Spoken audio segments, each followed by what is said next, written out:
Print and electronic media సోదరులకు నమస్కారం.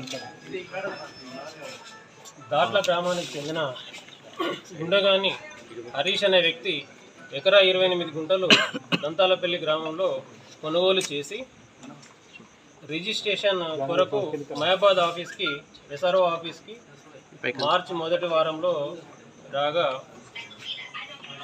ఇక్కడ పరిస్థితి ఆయనకు అర్థమైంది ఏంటి అని అంటే, గవర్నమెంట్ ల్యాండ్కి స్క్వేర్ యార్డ్కి 108 రూపాయలు అట్లా ఉంది.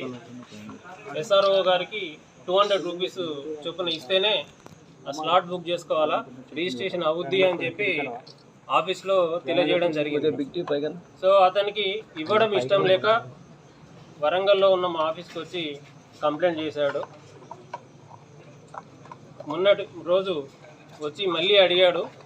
ఎస్ఆర్ఓ తస్లీం మహమ్మద్ గారిని వచ్చి కలిస్తే ఆమె వెంకటి అని అవుట్ సోర్సింగ్ వ్యక్తి ఉన్నాడు, అతను వివరంగా మీకు ఏ విధంగా ఇవ్వాలి అని మీకు ఎక్స్ప్లెయిన్ చేస్తాడు అని చెప్పి చెప్పింది. అతను డీటెయిల్గా ఎంత చలన అవుతుంది, ఎక్స్ట్రా ఎంత అవుతుంది పర్ యార్డ్కి అనేది చెప్పింది. అది ఇవ్వడం ఇష్టం లేక మా దగ్గరికి వచ్చి కంప్లైంట్ చేయడంతో ఈరోజు వాళ్ళు డిమాండ్ చేసినటువంటి 128 యార్డ్స్కి 150 చొప్పున 19,200 రూపాయలు ఇస్తుండగా మేము రిటర్న్డ్గా పట్టుకోవడం జరిగింది. ఈ తస్లీమా మహమ్మద్ మరియు అలేటి వెంకటేష్ గారిని అరెస్ట్ చేస్తున్నాము. రేపు ఏసీబీ కోర్టు వరంగల్లో రుడ్డు చేస్తాము.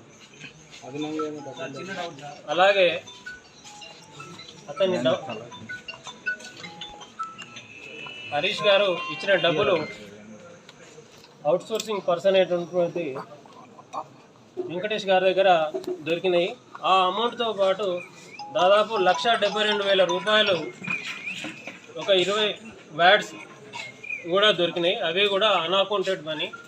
ఈరోజు కలెక్షన్ అన్నమాట. అది అన్అకౌంటెడ్ అమౌంట్ దొరికింది. దాని ఎక్స్ప్లెనేషన్ ఏమి ఇస్తారో ఇంకా రాసుకోలేదు, మేము నోట్ చేసుకుంటాము.